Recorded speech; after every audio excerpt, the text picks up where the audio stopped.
Бұл есепте бізде сурет бойынша боялмаған бөліктер қанша пайызды құрайтынын анықтаңдар дейді. Мына берілген шаршыны қарайық. Шаршы тең неше бөлікке бөлінген екен? Шаршы бұл жерде тең 4 бөлікке бөлінген. 1, 2, 3, 4. Және бұл бөліктер тең. Осының 2 бөлігі боялған, 2 бөлігі боялмаған. Сонда бұл 4 бөлікке бөлінген. 4 бөлік дегеніміз бұл 100%. Өйткені бұл толық шаршы. Осының боялмаған бөлігі ол 2-ге тең, ол бізде 50% болады. 50% екенін қайдан таптым мен? Мына жерде қарап тұрсақ, бұл 4-тің дәл жартысы, сондықтан ол 50% екенін былай көзбен де көруге болады. Бірақ математикалық тұрғыдан табу үшін оны былай істейміз біздер.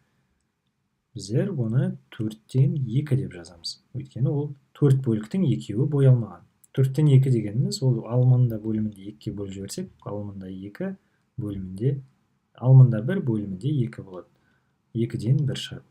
2-ден 1 дегеніміз бұл ондық бөлшек түрінде жазатын болсақ 0,5. Енді осы 0,5 деген қанша пайызын табу үшін біздер оны 100-ге көбейтеміз.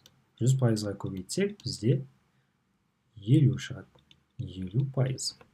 Міне дәл сол сияқты қалғандарында шығара аламыз. Мысалы, екіншісін қарайық. Бұл үлкен үшбұрыш тең 4 бөлікке бөлінген. 1, 2, 3, 4 бөлікке бөлінген. Тең 4 бөлікке бөлінген. Біздер айтамыз, бұның нешеуі боялған? 4 бөліктің бізде тек қана біреуі боялған, қалған үшеуі боялмаған. Сондықтан бізде боялмаған қанша пайызды құрайтынын табу үшін 4-тен 3 деп жазамыз. 4-тен 3-ті біздер ондық бөлшекке айналдыру үшін біздер алымында бөлімінде 25-ке көбейтеміз бұл жерде. Өйткені 25-ке көбейтсек, бөлімі 10-ның еселігі болады. Сонда алымында бізде 100, бөлімінде 100, алымында 75 болады. Бұл 0,175 дейді. Ал осы қанша пайыз екенін табу үшін 0,175-ті көбейтеміз 100-ге. Сонда бізде 75% шығады. Дәл сол сияқты, мысалы, 6-шысын шығарайық. 6-шысында неше бөлікке бөлінген? 1, 2, 3, 4, 5, 6, 7, 8, 9, 10. 10 бөлікке бөлінген. Осының нешеуі боялмаған? 1, 2, 3, 4, 5, 6. 6-ы боялмаған. Сонда бұл 10-нан 6 деген сөз. 10-нан 6 бұл неше? 0,10-нан 6.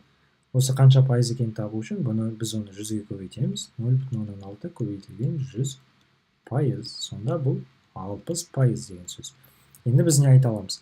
Біздер мына тік төртбұрыштың 60%-ы боялмаған деп айта аламыз.